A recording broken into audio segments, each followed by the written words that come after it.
My first run as vice president with General Tom Lanchon, siyang nauna that proposed this. And the reason that we have done this is that, of course, our party, our group, we have turned what was a minor party in the political spectrum into the majority party now in the country. And that is because not only for political convenience, not only to prepare for elections, but because I have always been of the belief that a party must stand for an ideology. Pagka yung partido... Magandang araw po sa ating mga tagapakinig. Welcome po ulit sa ating programang Ang Pilipinas Ngayon. Sa ngalan ni Ven Blones, ito po si Steph Vicente. Samahan niyo po ako sa kabuuan ng ating palatuntunan. Tulad ng dati, mapapakinggan po ang ulat ng ating mga kapatid na himpilan sa probinsya, ang ating mga segmentong balitang negosyo at kalakalan, balitang sports, at balitang artista maging ang ilan sa mga pangunahing balita mula dito sa ating bansa. Yan po sa kabuuan ng ating palatuntunan, Ang Pilipinas Ngayon. Mga kaganapan sa Kamaynilaan at mga kalapit na lalawigan dito sa Ang Pilipinas Ngayon.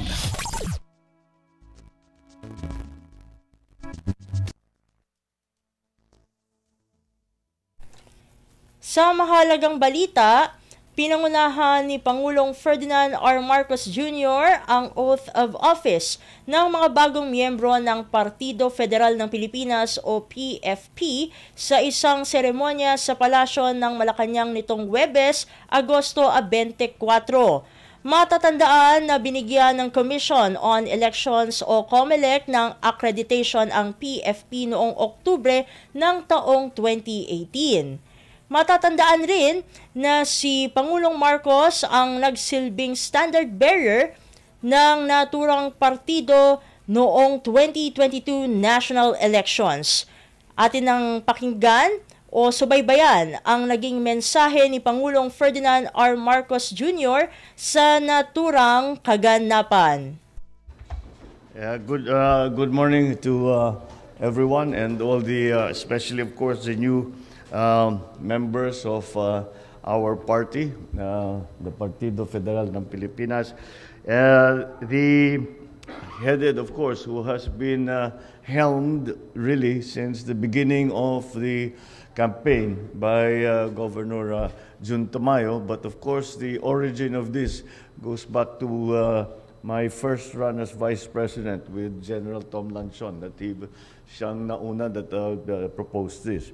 And the reason that we have done this is that, of course, our party, our group, we have turned what was a minor party in the political spectrum into the majority party now in the country. And that is because not only for political convenience, not only to prepare for elections, but because I have always been of the belief that a party must stand for an ideology. Pagka yung partido ay walang ideology, ay hindi talaga lalago. Palipat-lipat ang membro, kuminsan matibay, kuminsan mahina. At yun ang mga nangyayari kuminsan dito sa Pilipinas dahil kung ano-anong partidong ginagamit. Lalong-lalo na pag nadating na sa local government ay paiba-iba na. Kaya kailangan there has to be a central tenet, a central principle to what we are doing. And that is, we are talking here about the federalism. And what we have started to do, kahit na in all but name, ay ating ginagawa, ay talagang ibinibigay ang discretion, ang power, ang function, hanggat maaari sa pinakamababa na level na maaari natin gawin. So, we are doing the first step of the federal government for the Philippines in all but name. And that is what we will continue to do.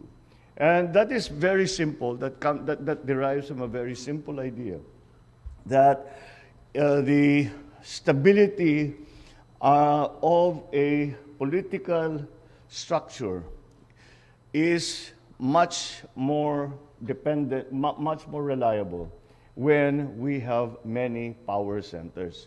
If the power centers only belong here in Manila, then pabagsakin mo yung Manila, bagsak ang buong Pilipinas. But with the power centers being given to us, to the local governments, to the local districts, and to those who are operating at the local level, and thereby bringing those power centers to many, many, many places, it makes for a more stable political structure and makes a more stable political life. Dahil kahit kung may mangyari sa isang lugar, kahit bumagsak yan, basta't nasira, hindi na talaga pwede, nagkagera, whatever, tuloy pa rin yung mga iba. Hindi nasisira ang buong sistema. And that is the central ideology of the PFP. Now, certainly, PFP is a political party. And therefore, that is why we are preparing for all the political cycles that are coming very soon. Ang una dyan, as we all know, tayo naman lahat ay dumaan dyan, as we all know, the barangay elections have a big impact, have a big effect on how the 2025 elections will turn out. Kung ano yung mga resulta dyan. Kasi kung tayo magiging kandidato, mananalo tayo sa 2025, kailangan natin ang suporta ng barangay level. So that is why it was incumbent upon us to now immediately try and organize ourselves so that we are prepared. Because there is always a synergy.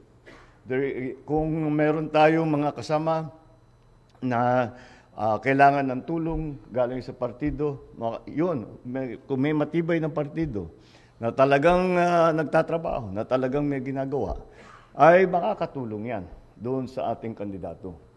At yun ang ating mga yun ang mga ating pag-iisip. Kaya tayo na dito ngayon. And that's why we are here today. So we are trying to align the forces that we are trying to align the political forces that are like-minded political forces. And to that end, I think it is opportune time to be able to say that after this, we are going to continue to talk to other political parties and come to an agreement with them para nga patibayin natin ang husto yung ating grupo. Kahit na nag-iiba ang ating mga partido, kahit na nag-iiba ang ating tinakbuhan, ay pwede pa rin magtulungan. So, I'm sure, alam naman natin, may mga conflict dyan kung minsan. Kasi kung mag-collision tayo sa isang partido, baka may kandidato sila, may kandidato din tayo. Well, that's the sort of thing that we will have to work out. Kaya kailangan na natin umpisahan na ngayon. And that's why we are doing this. And si Gov. Jun Tamayo has been working hard on keeping the party very well organized. And his priorities, the priorities that the party has chosen to focus upon in the last year, has been more about governance than politics. Dahil bago tayong pasok, marami tayong kailangan gawin, marami tayong kailangan palitan, marami tayong kailangan pag-isipan. So that is what we have really been trying to do. We are attempting to transform the government, to transform the bureaucracy, to transform even the thinking of ordinary Filipino citizens and our politicians. Paibayin natin ang pag-iisip para naman makaramdam naman yung ating mga kababayan ng pagbabago na talagang ang pamahalaan ay nandiyan para tulungan sila at hindi upang maging warlord, upang magkaroon ng private army, hindi yan ang ating hindi yan ang ating habol. Ang habol talaga natin ay gawin nating maganda ang sistema. And that's why the idea of federalism became very important. Because, again, it is my firm belief that we really have to give ang aking laging sinasabi, which is very, very much in parallel with the thinking of federalism, is that with all the systems that we are trying to put together, what we are trying to do is to make the decision process be made in as low a level as possible. Dahil pagka nangangailangan tayo ng desisyon, dahan-dahan pa, akitin mo na yan hanggang para pabutin pa sa presidente, pabutin pa sa cabinet. Kung kaya na ng governor, kung kaya na ng congressman, sila na mag-decide. Sila naman nakakaalam. And I suppose that comes from my experience in local government and also in the legislature. So that I think is that unang-una mas mabilis ang proseso. Kasi mag-aantay, taas 6 na buwan yan bago bumalik. Pagbalik, iba na itsura kaysa yung pinadala ninyo. Alam natin lahat yun. So that's why that is what we are trying to do. That's why we still hold dear to everything that we do. The central principle that we give the functions and the powers we allow functions and powers to be exercised at the lowest possible level. Siyempre, pag national, kailangan dito sa central office, dito sa palasyo, sa mga cabinet, tayo mag-decide. Pero pagka naman, maari na sa regional level, maari nang pag-usapan ng mga governor, ng mga congressman, kayo nang bahala. Yun ang ating central principle. Kaya yun ang ating sinusundan. So, anyway, I'd like to welcome everyone. I just wanted to say that this is hindi kasi ako sang-ayon dun sa mga marriage of convenience sa political party na nangyayari sa atin. Kaya't nagpapaliwanag ako, hindi ito partido para lang dahil wala ka mapuntahan na partido. Dahil meron tayong paniniwala. Meron tayong hinahabol, meron tayong hangarin para sa ating bansa na pagandahin ang patakbo ng pamahalaan. At sa ganung paraan ay mabigyan natin siyempre ng tulong. At lalo na ngayon na nagkakagulo, kailangan natin pag-isipan ang mga strategies. Pag tinitignan natin, halimbawa ngayon, tinitignan natin yung presyo ng bigas. Lahat ng lugar ay ibang sitwasyon. So again, sinong nagsasabi sa atin what that situation is? Mga lokal. Hindi lamang mga politiko, kundi pati yung mga ating mga government workers, yung ating mga scientists na kung ano-ano na nag-aaral ng kung ano-ano na kailangan natin kung paano kailangan natin gawin. So I take the time to go through that so that we understand that this party stands for something. And we will continue to stand for that. And now that you have joined the party, we welcome you because we have now a bigger group who is continuing to work for the advocacy of improving the government bureaucracy, of improving the power situation in the Philippines, in the sense that we are trying to make our political system as stable as possible. Mga political theorists yan silang nagsasabi na talagang kailangan ikalat ang kapangyarihan. Huwag natin ilagay sa isang lugar. So that is what we are trying to do, and I'm very happy that we are at the beginnings of this organization of our party, that we are at the beginnings of our dealings, not only with our own party, but also with the other political players who are on the scene. Kaya patitibayan natin ng husto dahil mayroon talaga tayong ipinaglalaban. Kailangan natin ng maraming kakampi, kailangan natin ng lahat ng tulong At dyan nabuhay yung aming tinatawag na whole of government at whole of nation approach. Dahil nga, kailangan talaga lahat ay magkaisa. Kaya't lagi kong pinapaalala sa tao, yung pagkakaisa na ating sinigaw ng kampanya, hindi po yan slogan. Katotohanan yan. Yun talaga ang magiging solution sa ating mga problema. All right, so again, welcome to the party, welcome to the palace. I'm very happy to have had this opportunity to swear you all in. Meron pa yatang susunod na mga iba para makita na natin kung saan tayo. Soon we will hold, once we are completely organized, we will hold a caucus amongst all the party members. And tignan natin kung ano yung mga kailangan na ating mga individual members, what the party needs to do. We are practical politicians after all. Kailangan natin tignan kung ano yung political na situation para naman meron tayong sagot sa mga problema na haharapin natin.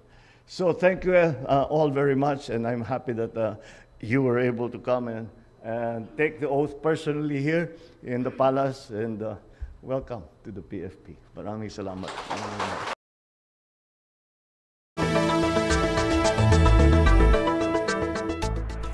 Si Pangulong Ferdinand R. Marcos Jr. Kumpleto, detalyadong balitaan, di papahuli sa mahahalagang kaganapan. Kamustahin ang inang bayan, ang Pilipinas ngayon.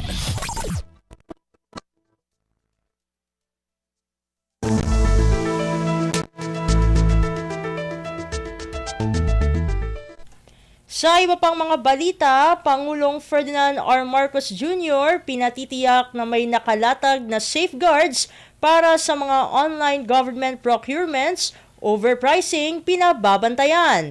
Ang kabuang ulat, ihahatid sa atin ni Alvin Baltazar. Binigyan din ni Pangulong Ferdinand R. Marcos Jr. na kailangang makapaglatag ng safeguard sa gitna ng iginigiya ng idaan online ang procurement system. Sa isinagawang sectoral meeting sa Malacanang, hindi basta-basta na lamang dapat buksan anya sa lahat ang mga kukunin supply ng pamahalaan mula sa isang potential suppliers gamit ang online transaction. Sinabi ng Pangulo na kailangang mabigyan ng accreditation ng mga kausap na seller ng gobyerno ngayong ipinupursige ang procurement system sa pamamagitan ng digital platform.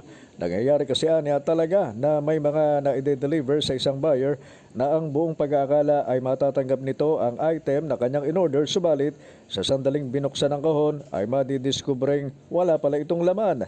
Bukod dito ay pinababantayan din ng Chief Executive ang pagkakaroon ng overpricing sa mga transaksyon na gagawin online at patiyak na hindi ito magiging disadvantageous sa pamahalaan. Mula sa Palasyo ng Malacanang, Alvin Baltazar, Radyo Pilipinas. Pasada ng mga balita mula sa Pilipinas para sa mga Pilipino saan man sa mundo. Ang Pilipinas ngayon.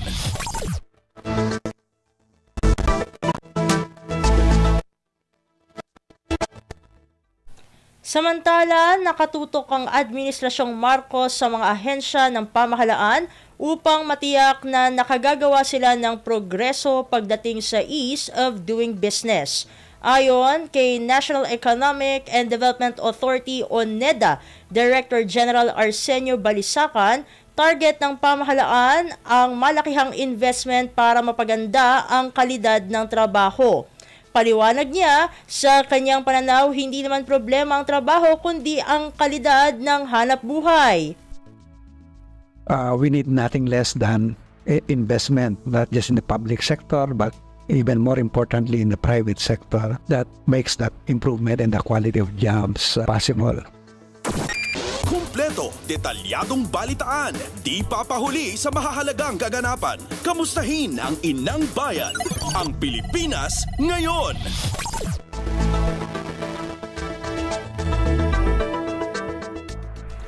Tinitiyak ng Administrasyong Marcos na nakatuon ito sa pagpapababa ng inflation at paghikayat ng mga foreign investment. Ito ay upang makalikha ng magagandang trabaho para sa mga Pilipino, bukod pa sa pagpapalakas ng paggasta ng gobyerno upang makamit ang growth target ngayong taon. Ayon kay National Economic and Development Authority o NEDA Director General Arsenio Balisacan, nakikitaan naman ng gobyerno ng progreso pagdating sa pagpapabagal ng inflation.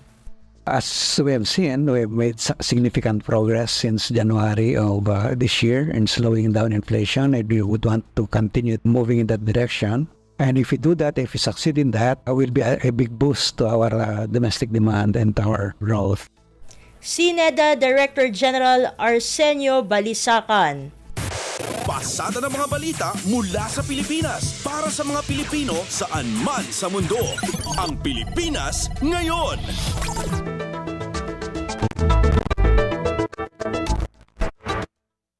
Samantala, masusing pinababantayan ni Pangulong Ferdinand R. Marcos Jr. ang pagkakakumpleto ng National ID Project. Ayon kay National Economic and Development Authority o NEDA Director General Arsenio Balisacan, nais ni Pangulong Marcos ang isang National Digital ID System na pwede sa lahat ng ahensya ng gobyerno. Kaya naman sinabi ni Balisacan na may kasunduan na ang Philippine Statistics Authority o PSA at Department of Information and Communications Technology o DICT para sa produksyon ng digital ID. Ang PSA ang magtutuloy sa produksyon ng physical ID habang ang DICT ang nakatoka sa digital ID. No less than the President has been monitoring closely the completion of this project. There has been some delays, but the situations are being, the problems are being addressed. Si NEDA Director General Arsenio Balisacan. Kumpleto, detalyadong balitaan, di papahuli sa mahahalagang kaganapan. Kamustahin ang Inang Bayan, ang Pilipinas Ngayon.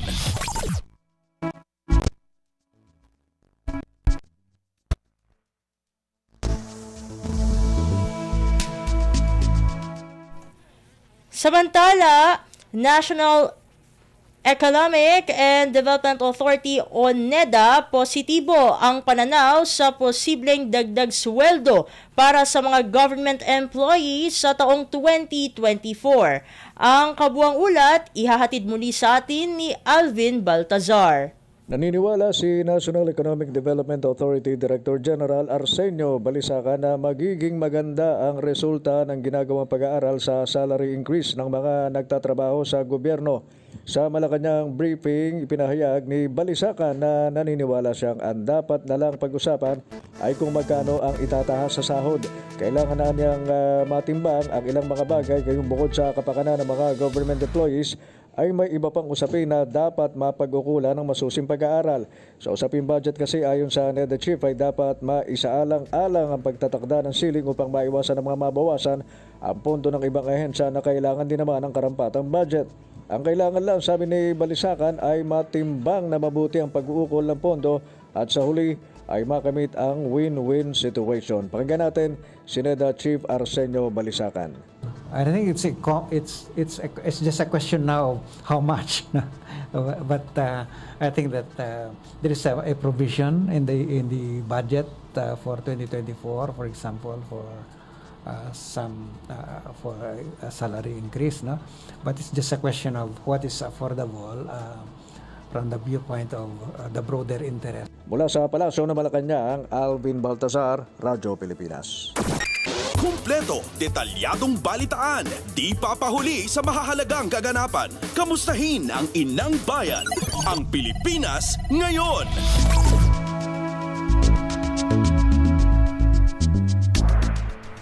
Sa iba pang mga ulat, 3.4% na annual growth sa halaga ng produksyon sa agri at fishery sector na itala ng Philippine Statistics Authority o PSA.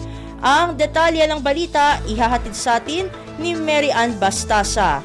Naitala ng Philippine Statistics Authority ang 3.4% na annual growth sa halaga ng produksyon sa agriculture pati na sa fishery sector. Ito ay sa kabila ng pagbaba ng production output sa sektor nitong ikalawang quarter ng 2023. Batay sa datos ng PSA, nasa 427.69 billion ang kabuang halaga ng produksyon sa agri at fishery sector nitong ikalawang quarter na mas mababa kung ikukumpara sa unang quarter ng 2023. Gayunman, mas mataas pa rin ito kung ikukumpara naman noong 2022. Paliwanag ng PSA, nag-ambag ng malaki sa pagbaba ng halaga ng produksyon ang pagbaba ng fisheries production output. Sa kabila nito, tumaas naman ang halaga ng produksyon sa crops, livestock at pati na sa poultry sector. Para sa ikalawang quarter, umakyat sa 1.2% ng crop production o katumbas ng 240.83 billion. Tumaas rin sa 1.1% ang palay, habang bumaba naman sa 0.8% ang halaga ng produksyon sa mais. Maging ang livestock production output ay nagkaroon din ng 0.7 increment na nakaambag ng 63.50 billion. Ito si Meran Bastasa para sa Radyo Pilipinas. Kumpleto, detalyadong balitaan, di papahuli sa mahahalagang kaganapan. Kamustahin ang inang bayan, ang Pilipinas ngayon.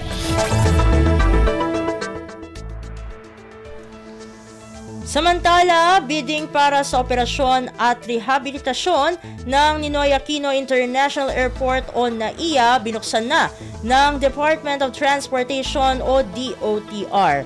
Ang kabuang ulat, ihahatid sa atin ni J. Mark Dakagala.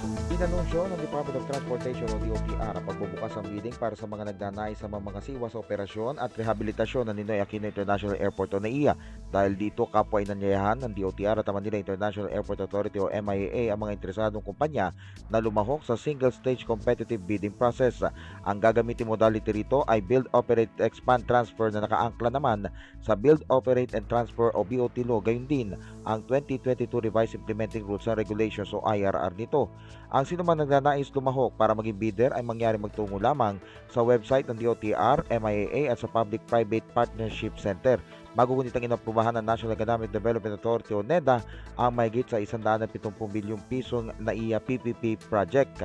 Sakop nito ang rehabilitasyon sa mga runway, 4 na terminal at iba pa mga kaugnay na pasilidad nito na inaasa makapagpapataas naman sa kapasidad ng NAIA sa 62 milyong pasahero mula sa kasalukuyang 32 milyon.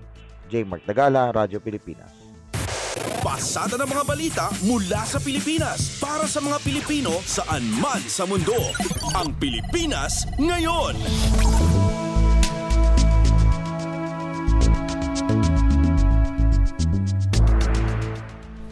Sa iba pang mga ulat, mga nagparehistro para sa pagbubukas ng klase sa mga pampublikong paaralan umabot na sa mahigit 17 milyon. Yan ay ayon sa Department of Education o DepEd. Ang detalye ng balita, ihahatid sa atin ni Dayan Lear. Nadagdagan pa ang bilang ng mga mag-aaralang nagparehistro para sa pagbubukas ng klase ngayong buwan. Ayon sa Department of Education, umabot na sa 7.3 million ang kabuuang bilang ng mga mag-aaralang nag-enroll para sa darating na school year 2023-2024. Ito ay batay sa pinakahuling datos ng Learner Information System Quick Count hanggang nitong August 22. Pinakamarami ang nag-enroll sa Region 4A na umabot sa 2.9 million. Sinundan naman ito ng National Capital Region na may 2.2 million at Region 3 na may 1.9 million. Magpapatuloy naman ang enrollment hanggang sa August 26, kaya inaasahang madaragdagan pa ang bilang ng mga mag-aaral na magpapatala. Dagdag pa ng DepEd, maaari ring magpatala o mag-enroll ang mga mag-aaral ng alternative learning system sa mga barangay, community learning center at sa pinakamalapit na pampublikong paaralan. Matatanda ang inanunsyo ng DepEd ang opisyal na pagbubukas ng klase para sa school year 2023-2024 sa August 29. Ito si Dayan Lear para sa Radyo Pilipinas. Kumpleto, detalyadong balitaan, di papahuli sa mahahalagang kaganapan. Kamustahin ang inang bayan, ang Pilipinas ngayon.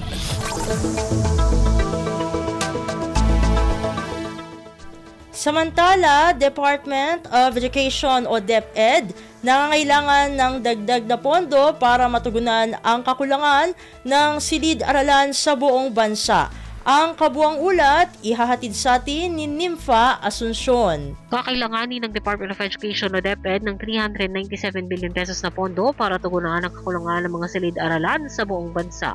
Sa pagdinig ng Senate Committee on Basic Education kaugnay sa kahandaan ng mga paaralan sa pagbubukas ng klase, sinabi ni DepEd Assistant Secretary Francis Cesar Vingas na nasa 159,000 ang kailangan na classroom sa buong bansa para matugunan ang ideal na ratio ng dami ng mga estudyante sa bawat silid-aralan. Gayunpaman, sinabi ni Vingas na sa panukalang 2024 budget ng DepEd, nasa 10 billion pesos lang ang inilaang pondo para sa pagpapatayo ng mga classroom. Sa datos naman na pinakita ni Committee Chairman Senador Sherwin Gatchalian, lumilitaw na 32% lang ng mga classroom para sa mga kinder hanggang grade 6 ang maituturing na congested o hindi tumutugon sa ideal na ratio na 1:32 na students. 41% naman sa high school ang congested habang 50% ang congested sa senior high school. Dahil dito, sinabi ni Bringas na ilang mga paaralan na ang nagpapatupad ng hanggang 3 shift habang ang iba ay 2 shift. Bukod sa classroom, sinabi rin ng opisyal na nananatiling problema ng DepEd ang kakapusan ng mga guro. Ito si Nympha Asuncion para sa Radyo Pilipinas. Pasada ng mga balita mula sa Pilipinas para sa mga Pilipino saan man sa mundo. Ang Pilipinas Ngayon.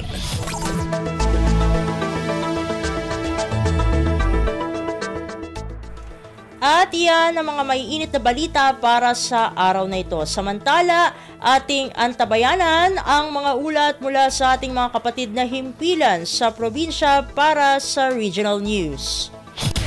Balita mula sa lalawigan sa bawat rehiyon ng ating bayan. Dito sa Ang Pilipinas Ngayon.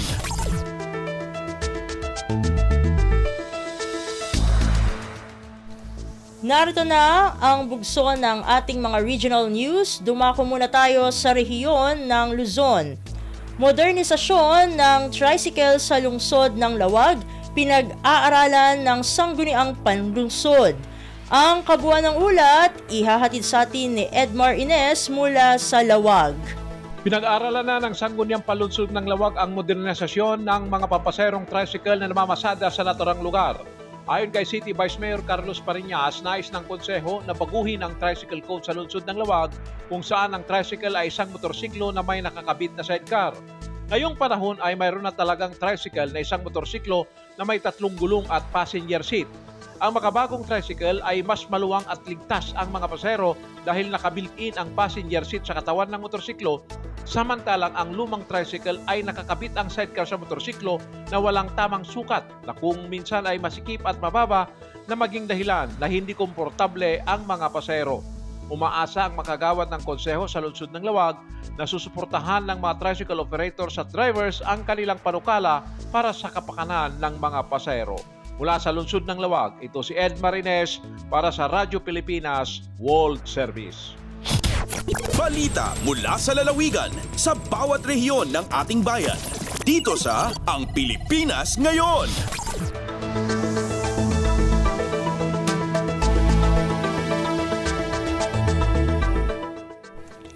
Inyong napakinggan ang ulat ni Edmar Ines mula sa Lawag. Dumako naman tayo sa Agoo. Mga district hospitals sa La Union nakahandang tumugon sa epektong pangkalusugan na dulot ng El Nino. Ang detalye ng balita ihahatid ni Glenda Sarak. Nakasagana dagiti district hospitals ditoy La Union no kas pagarigan umado ti bilang dagiti makaptan kadagiti sakit nga iton dati El Nino. Impanamnama dayto ni Dr. Alexander Flores manipod Rosario District Hospital. Kinunanang umdas ti pasilidad dagiti district hospitals kan provincial hospital ti La Union ang mga komodar kadagiti pasyente ang makaptan kadagiti sakit a konektado iti El Nino. Di nakamat na nga amin dagiti district hospitals ti probinsya kat sertipikado iti Integrated Management System. Inayon na nakasagana pa iti pasilidad ti Center of Hope ang mga komodar no ado dagiti makaptan iti nagduduma a sakit. Imunan adi nakamat ni Dr. Daniel Balanon Valdez manipod Ilocos Training and Regional Medical Center a posible nga agraira ti heat cramps, heat exhaustion, heat injury, heat stroke, gastroenteritis, typhoid, cholera, dengue, ken food poisoning kabayatan ti El Nino. Manipod RP Agoo day tiniglanda sarak para iti Radyo Pilipinas World Service. Balita mula sa lalawigan sa bawat rehiyon ng ating bayan. Dito sa Ang Pilipinas Ngayon.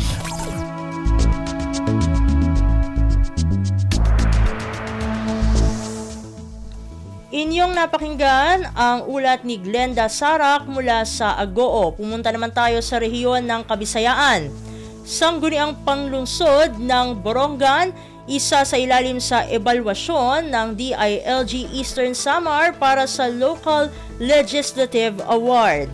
Pakinggan ang kabuang ulat hatid sa atin ni Sok Aberia mula sa Borongan.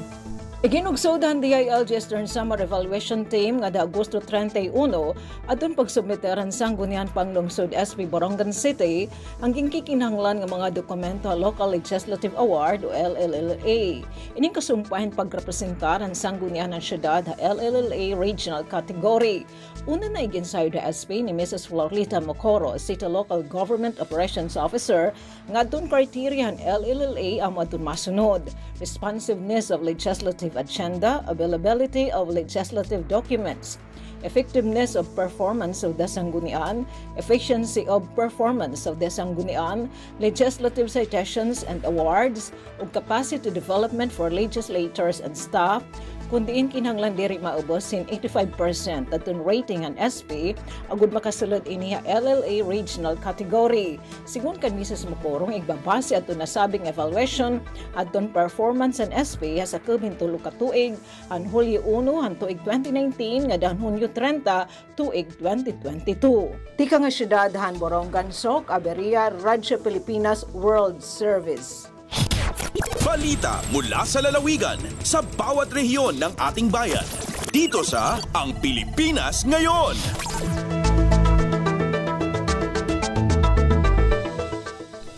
Inyong napakinggan ang ulat ni Sok Aberia mula sa Borongan. Dumako naman tayo sa Sogod. Mahigit 86,000 mag-aaral sa Southern Leyte nakapag-enroll na ayon sa Department of Education o DepEd. Ang detalye ng balita ihahatid sa atin ni Dalia Orit.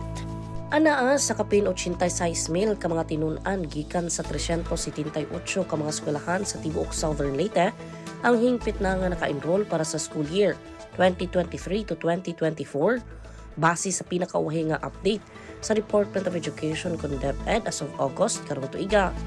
Mao kini ang nasaran sa Radyo Pilipinas gikan kang Planning Officer Lorlene Malbas atol sa gipahigayong interagency meeting kalabot sa Uplan balik eskwela. Matod pa sa opisyal, sa 378 ka mga tunghaan sa lalawigan, 343 niini mga public schools, 34 ka pribadong eskwelahan ug usa ka state university kon SUC. Pinakadaghang pampublikong eskwelahan ng elementary nga dunay 297, gisundan sa junior high school 46, senior high school 44 ug 7 ka mga integrated schools. Samtang gipasabot sab sa opisyal nga mokabat sa 4,368 ka mga teaching ug non-teaching personnel gikan sa DepEd Southern Leyte Division ang moalagad para sa karong umaabot school year. Kapin 2,600 niini mga maestra sa elementarya, 1,300 ka teacher sa junior high school, 400 kapin sa senior high school, ug 86 ang workforce sa division office. Matod pa sa datos gikan sa Learner Information System kon LIS, nagkaubos ang enrollment kung ikumpara sa niaging tuig, makinderman, public, private, SUC kun ALS. Sa laing bahin, gihatagan og gibukaton sa ahensya nga dili striktong requirement ang pagsuot og school uniform para sa mga pampublikong tunghaan. Gikan sa Radyo Pilipinas Sogod, kini si Dalia Abiara Orit para sa Radyo Pilipinas World Service. Balita mula sa lalawigan sa bawat rehiyon ng ating bayan. Dito sa Ang Pilipinas Ngayon.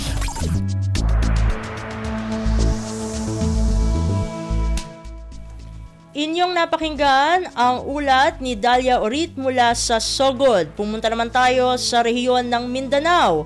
LGBTQ+ photo exhibit dinala sa Ateneo de Cagayan. Ang kabuang ulat ihahatid sa atin ni Ryan Carbon mula sa Cagayan de Oro. Gidala sa LGU ang photo exhibit nga ginganlan og How Inequality Looks Like ni adtong miaging adlaw sa Peace Park sa Xavier University. Nangulo sa ribbon cutting sila si City Councilor Girly Balaba, Xavier University Student Activities and Leadership Development Head Andre Robert Daba, ex-UCSG President Adam Emmanuel Guanzon, nagkadaiyang LGBTQ+ organization sama sa SOGI, GAD, Kahilwayan 2023 ug uban pa. Ang How Inequality Looks Like usa ka photo exhibit ug public awareness campaign diin gipakita ang mga hulagway ug nagkadaiyang istorya sa mga miyembro sa LGBTQ+ community kinsa miagi og diskriminasyon sa eskwelahan, opisina, public places ug sa panimalay. Nasayrang gidala na ang maong exhibit sa FINMA Cagayan de Oro College o Liceo de Cagayan University sa miaging mga bulan human kini gilusad sa Centrio Ayala Mall ni adtong Hunyo 20. Gikan sa RP1 Cagayan de Oro kini si Ryan Carbon para sa Radyo Pilipinas World Service. Balita mula sa lalawigan sa bawat rehiyon ng ating bayan. Dito sa Ang Pilipinas Ngayon.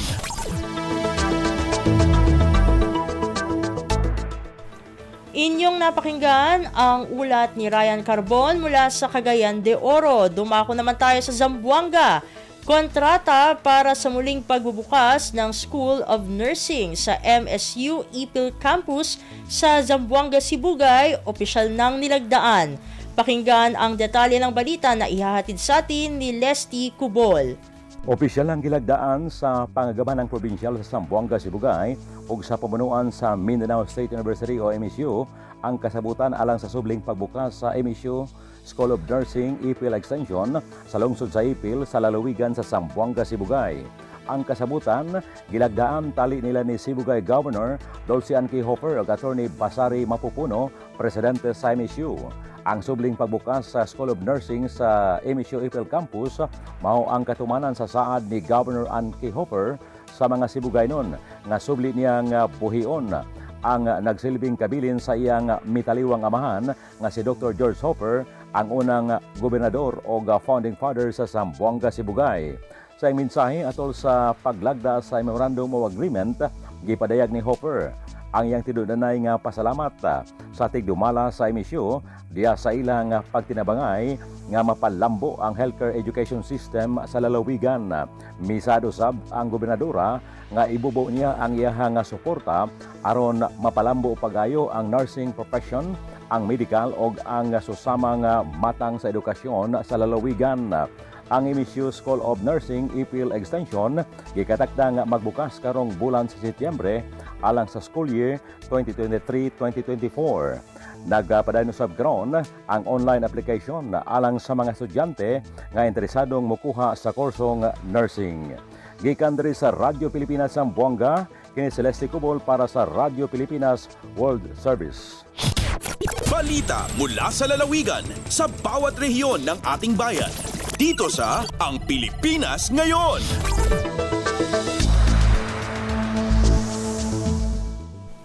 Inyong napakinggan ang ulat ni Lesty Cubol mula sa Zamboanga. Pumunta naman tayo sa Iligan. First Agri-Environment Month ipinagdiriwang ng LGU Iligan ngayong buwan ng Agosto. Ang kabuang ulat ihahatid sa atin ni Sharif Timhar Habib Majid. Gisaulog sa LGU Iligan ang pinakauna nga Agri-Environment Month nga adunay temang kalambuan sa kaumahan ug kinaiyahan fest. Nagkalain-lain ang mga kalihukan nga adunay kalambigitan sa pagpananom ug pag-amping sa kinaiyahan tibuok bulan sa Agosto. Tumong sa LGU Iligan aron nga ampingan ug maprotektahan ang kinaiyahan sa syudad. Kahinumduman nganing bag-ulang gideklara ang Mount Agad-Agad isip local conservation area ni adtong Agosto 2 ug gipahigayon sab ang katkat sa Mount Agad-Agad o endemic tree planting ni adtong Agosto 11, 2023. Lakip sa kasaulugan ang pagpahigayon og mangrove tree growing activity niadtong Agosto 19, 2023 sa Iligan Esplanade, Barangay Santiago diin nakatanom og 300 ka mga propagules o binhi sa mangrove tree. Gipahigayon sa albang float parade niadtong adlong Martes, Agosto 22, 2023. Gibida sa 33 ka mga barangay ang ilang mga tagsa-tagsa ka produkto o one barangay one product. Gawas sa mga nahisgutan, gipahigayon sab karong adlaw, Agosto 24, 2023 ang folk dance competition, awarding sa poster making contest, indigenous plaque making contest ug dish gardening sa City Public Plaza. Pinangunahan kini sa lokal nga kagamhanan sa Iligan pinaagi sa City Agriculturist Office.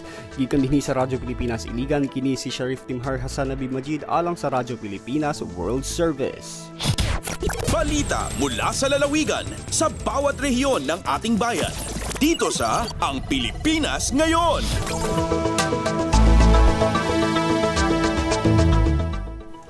Inyong napakinggan ang ulat ni Sheriff Timhar Habib Majid mula dyan sa Iligan.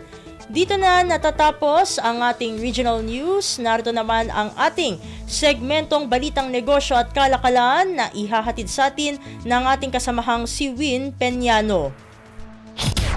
Lagay ng ekonomiya, kalakalan, negosyo at iba pa. Atin ang alamin dito sa Ang Pilipinas Ngayon. Magandang araw, narito na ang mga nangungunang balita sa larangan ng pagnenegosyo at kalakalan.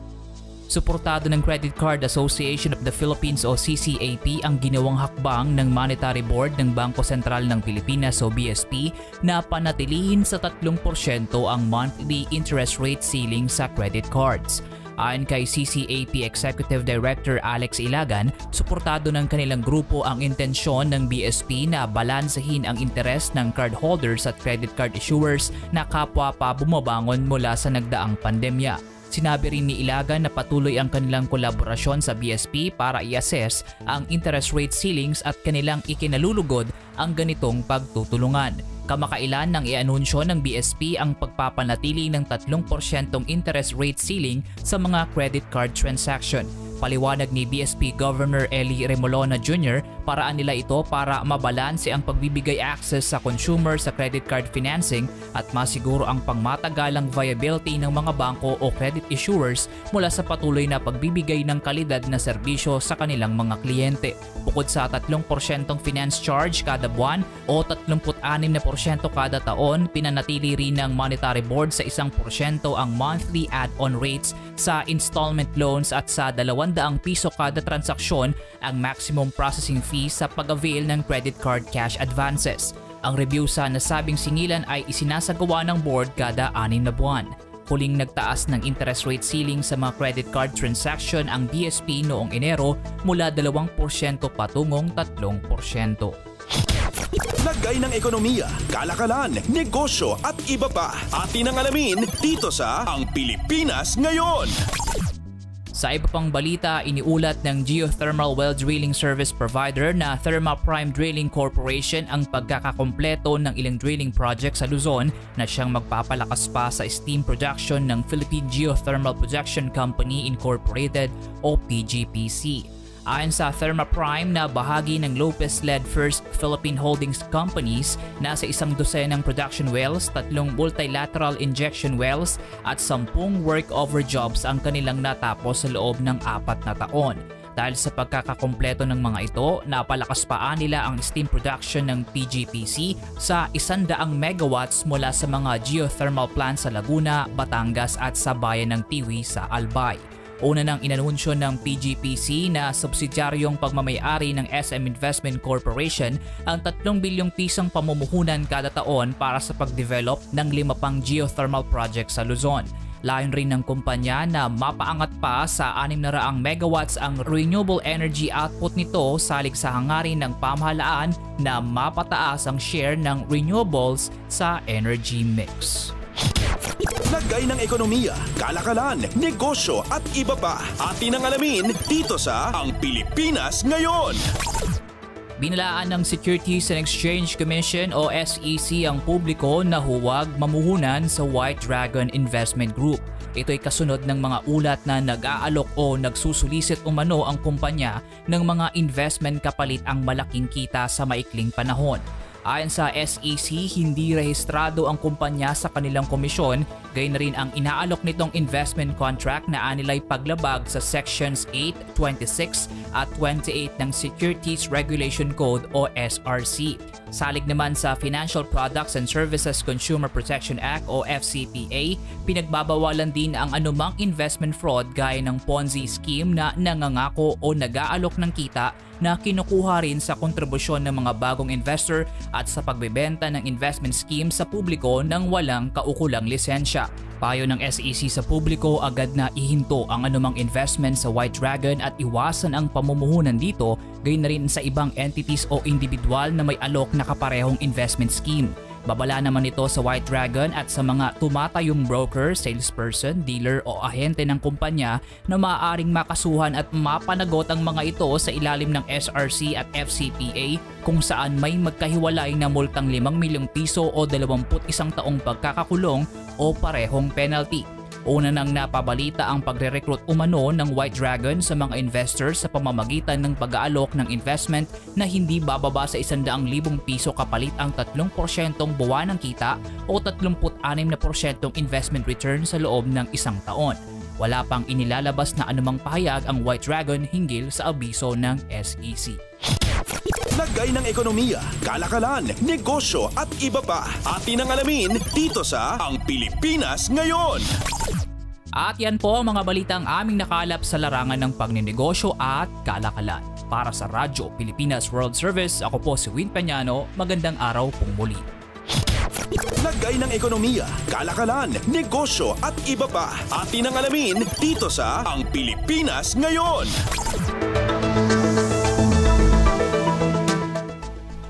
Maraming salamat, Win, para sa ating segmentong Balitang Negosyo at Kalakalan. Narito naman ang ating segmentong Balitang Sports na ihahatid sa atin ng ating kasamang si Leo Magpayo.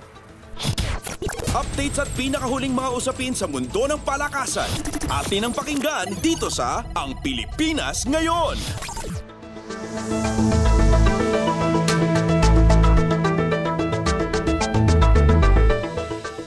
Magandang araw, narito na po ang Sports Balita.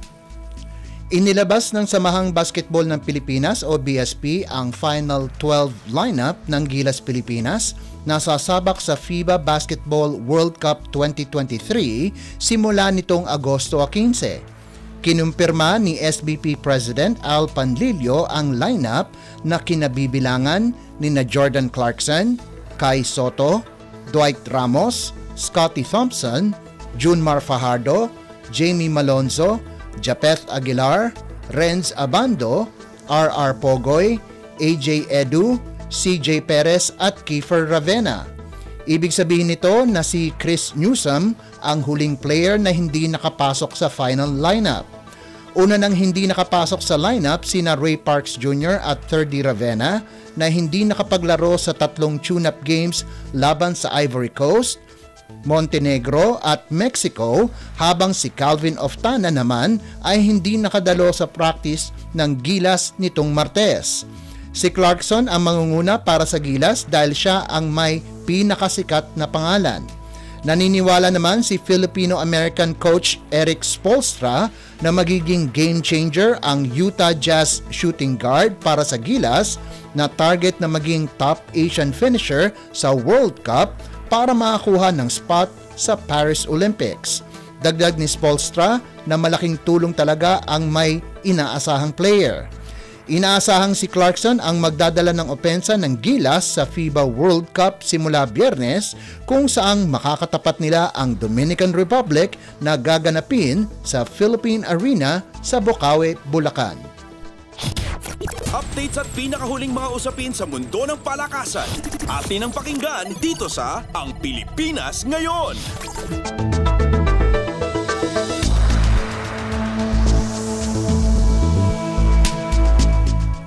Kinakailangan lamang ng 2 lundag ni Filipino pole vaulter EJ Obiena para magkwalipika sa finals ng vault event sa 2023 World Athletics Championships na ginaganap sa Budapest. Ang world number 2 na si Obiena ay nalundag ang 5.55 meters sa una niyang pagtatangka at natalon din niya ang 5.75 meters sa kanyang ikalawang pagtatangka. Ang ikalawa niyang talon ay sapat na para makapasok siya sa finals na gaganapin sa Sabado, Agosto 26. Kwalipikado na rin si world record holder Armand Duplantis na nalundag ang 5.55 meters, 5.7 meters at 5.75 meters lahat sa una niyang pagtatangka. Nakapasok din sa finals sina Curtis Marshall ng Australia, Christopher Nielsen ng Amerika, Thibaut Collier ng France, Ursu Sasma ng Turkey, Ben Broders ng Belgium at Claudio Michel Stecchi ng Italy na kapwa na clear ang 5.75 meters. Pakay ng 27 anyos na si Obiena na malagpasan ang bronze medal finish niya sa 2022 Worlds na ginanap sa Eugene, Oregon kung saan nalundag niya ang 5.94 meters. Simula noon, naging miyembro na si Obiena sa 6-meter club kung saan nalundag niya ito nitong nakaraang Hunyo sa Norway. Updates at pinakahuling mga usapin sa mundo ng palakasan. Atin ang pakinggan dito sa Ang Pilipinas Ngayon.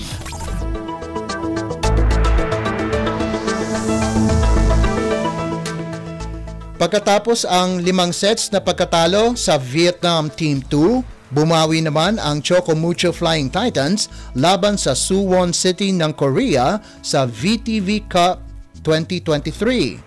Ginaya ng Flying Titans ang ginawa sa kanila ng Vietnam Team 2 kung saan binigay nila ang unang 2 sets bago bumawi ng 3 sunod na sets para kunin ang panalo laban sa mga Koreana 16-25, 22-25, 25-19, 25-17 at 15-11 sa larong ginanap sa Lao Cai Gymnasium. Dahil sa panalo, nasiguro na koponan ni Coach Dante Alinsanurin ang ikatlong pwesto sa standings na nagkwalipika sa kanila para makapasok sa semifinals, tangan ang 3-2 record. Inaantayin na lamang nila ang resulta ng laro sa pagitan ng Vietnam Team 1 at 2 kung saan ang matatalo ang haharapin nila sa semis. Dikit ang laban sa 5th and deciding set kung saang tabla ang dalawang koponan sa 9-all. Subalit sa pamamagitan ng kanilang nangungunang spiker na si Cici Rondina na bumira ng isang down-the-line spike bago isang matinding block laban sa Korean spiker, umabante sila ng 3 puntos, 12-9. Nagkaroon ng hindi magandang komunikasyon ang Suwon City sa magkakasunod na plays, kaya binigay nila ang pagkakataon na makuha ng Flying Titans ang panalo 14-10. Na-block ng mga Koreans ang unang pagtatangka ni Rondina para mailigtas ang isang match point, subalit hindi na nila napigilan ang kanyang ikalawang birada kung saang lumusot ang kanyang spike sa mga kamay ng kalaban. Updates at pinakahuling mga usapin sa mundo ng palakasan. Atin ang pakinggan dito sa Ang Pilipinas Ngayon.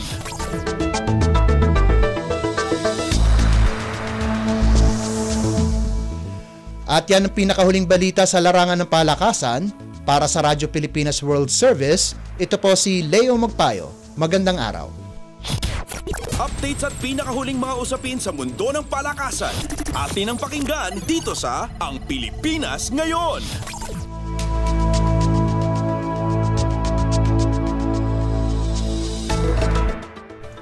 Maraming salamat, Leo, para sa ating segmentong Balitang Sports. Samantala, narito na ang mga latest chika sa ating segmentong Balitang Artista kasama ang nag-iisang si Mama JT. Ang latest, ang hottest sa showbiz and entertainment. Heto na sa Ang Pilipinas Ngayon. Halo! Magandang araw sa ating mga chismoso at chismosa na nag-aabang ng ating balitang artista. Nandito na ulit si Mama JT para maghatid ng mga trending na balita sa mundo ng showbiz. Ito na ang ratsyada ng mga chika. Hanggang ngayon ay hindi pa rin makapaniwala ang aktres na si Michelle Madrigal na nagsimula ng pumasok sa school ang kanyang anak. Sa kanyang Instagram account, ibinahagi ng celebrity mom ang litrato niya kasama ang anak na si Anika na nag-first day of school na nga ito noong nagdaang linggo. Hindi pa rin daw nagsisink in kay Michelle na nasa kindergarten na ang kanyang turning 6-year-old daughter sa nakahiwalayan niyang ex-husband na si Troy Woolfolk. Ang panimulang caption ni Michelle sa kanyang IG post, "Where did time go?" Siyempre, hindi na natin babasahin yung exact word sa sentence na yun dahil baka masuspend tayo. Anyway, pagpapatuloy pa niya, "When I became a mom, I instantly knew the assignment. I was responsible to raise a kind-hearted, strong, respectful, and God-loving human being. And I am very proud to say we're on the right track." Mensahe pa niya sa kanyang anak na si Anika, quote and unquote, "Although I may have failed to provide a happy single home for you, best believe I will do everything in my power to protect and support you. Happy first day of school, Anika. I can't wait to see you thrive this school year. My love for you is infinite." Napaka-touching ng message ni Michelle doon sa kanyang anak sa kanyang IG post. And konting background lang, isinilang ni Michelle si Anika noong October 2017 sa Texas sa Amerika. In-announce naman ng aktres ang paghihiwalay nila ni Troy noong August 2021 makalipas ang 2 taong pagsasama bilang mag-asawa. And say ni Michelle sa isang niyang IG post after ng kanilang breakup, quote and unquote, "We will always have love for each other and cherish the good times rather than the bad ones." Correct tayo dyan. Kahit maghiwalay na ay nananatili silang magkaibigan naman ni Troy at maayos ang co-parenting agreement nila para kay Anika. And speaking of that, matapos ang kanilang divorce kay Troy noong August 2022, inamin ni Michelle na meron na siyang bagong jowa na nagngangalang Kyle. Sino kaya ito? Ani ni Michelle, "This was definitely not in my plan. I wanted to be single for as long as I could.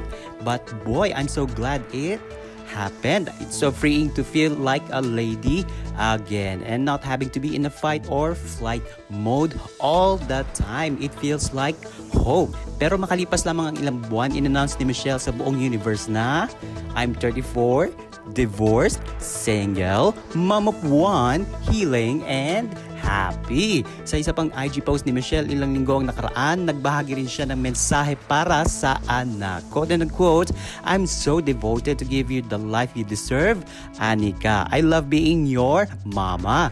Everything I've sacrificed for were worth it, knowing that I get to witness your growth day in and day out. I get to be your cheerleader and role model at the same time." And pagtatapos ni Michelle, quote and quote ulit, "Your silly and loving nature lights up the room every time. Thank you for choosing me to be your mama." Napakalabing mother pala nito ni Michelle para sa kanyang anak na si Anika. And samantala, nagpustahan ang celebrity couple na sina Congresswoman Lani Mercado at Senator Bong Revilla kung boy o girl ang magiging apo ng kanilang anak na si Congressman Jolo Revilla at asawa nitong si Angelica Alita. And yes, winner ang actress public servant sa pagiging team baby girl dahil babae nga ang ipinagdadalang tao ng wifey ni Jolo at natalo naman si Senator Bong. And nagpa-gender reveal party kasi ang mag-asawang Jolo at Angelica noong August 20 na napanood ng live sa FB account ni Senator Bong Revilla. Dito namigay din siya ng mga premyo sa kanyang FB followers kasabay ng finale episode ng weekly action comedy show niya sa GMA na walang matigas na pulis sa matinik na misis. And eto pa nga, kahit suwi sa pustahan nila ng asawang sila ni super happy pa rin si Bong na baby girl ang susunod na magiging apo niya kay Jolo. And sa isang bahagi ng gender reveal party ay hindi napigilan ni Jolo ang maluha nang na-reveal ng baby girl ang magiging unang anak nila ni Angel. And say ni Jolo, quote and quote, sa totoo lang sa amin kasi magkakapatid, ako kasi ang nagbabantay lagi sa mga kapatid ko, lalo na sa mga boyfriend nila. So, ako talaga yung pinaka-stricto talaga sa kanila. Alam naman nila yon, pero syempre very supportive naman ako sa kanila ngayon. And sabi naman ni Lani, quote and quote, bagay talaga na girl kasi may boy na, may girl pa. So may partner na si Gab na unang anak ni Jolo Revilla. And I'm sure Gab will be a very good kuya and i-enjoy nyo ang mga anak nyo, lalo na may baby. And I'm sure si Jolo napakahilig niya sa mga babies. Ito si Angel, first time mommy. So good luck to both of you. Nandito lang kami kung gusto nyo pasahan ng apo at kung gusto nyo gumawa pa ng isa pang apo. Ang message po yan ng actress sa mag-asawa. And knows nyo ba na 6 na ang anak na gusto ni Jolo? Kaya naman ang reaksyon ng kanyang nanay ay, gayahin mo kami ha? Oh, hirit naman ni Senator Bong, happy ako girl. Pero talo kami, I'm happy for both of them. Importante, may boy ka na, may girl pa. Napaka-sweet ng babae, kasi maski ako, malamig sa babae talaga yung babae. Sinabi doon ni Senator Bong, sigurado din daw siya na magiging strict si Jolo sa magiging daughter. Ito yung naging pahayag ni Senator Bong sa mga kapatid niya, puting tenga na yan. Ibig sabihin ng puting tenga ay yung talagang sila na yung nagbabantay. Lalo na ito kung tatay ka pa. And OMG, wala na tayong oras para sa ating balitang artista. Maraming salamat mga kachismis sa pakikinig sa aking mga chika for today. Ako po si Baba JT para sa Radyo Pilipinas World Service. Ang latest, ang hottest sa showbiz and entertainment. Heto na sa Ang Pilipinas Ngayon.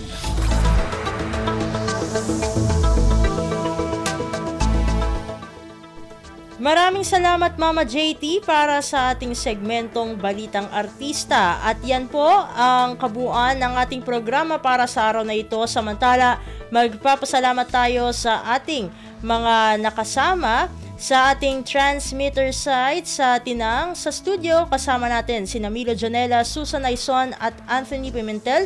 Maraming salamat din sa isa sa mga naging Wirecast operator natin para sa araw na ito, si Kuyang J. Arevalo. At maraming salamat sa mga naghatid ng mga ulat mula sa Kamaynilaan at mga probinsya, pati na rin ang naghatid sa atin ng mga segmentong Balitang Negosyo at Kalakalan na si Win Peñano at ng segmentong Balitang Sports na si Leo Magpayo, maging ang naghatid sa atin ng ating segmentong Balitang Artista na si Mama JT. At syempre, maraming salamat sa ating station manager na si Mr. Ray Sampang.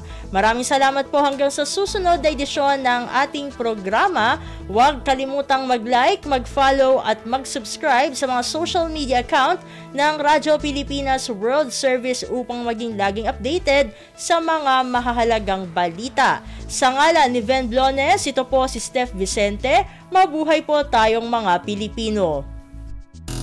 At yan ang Pilipinas Ngayon.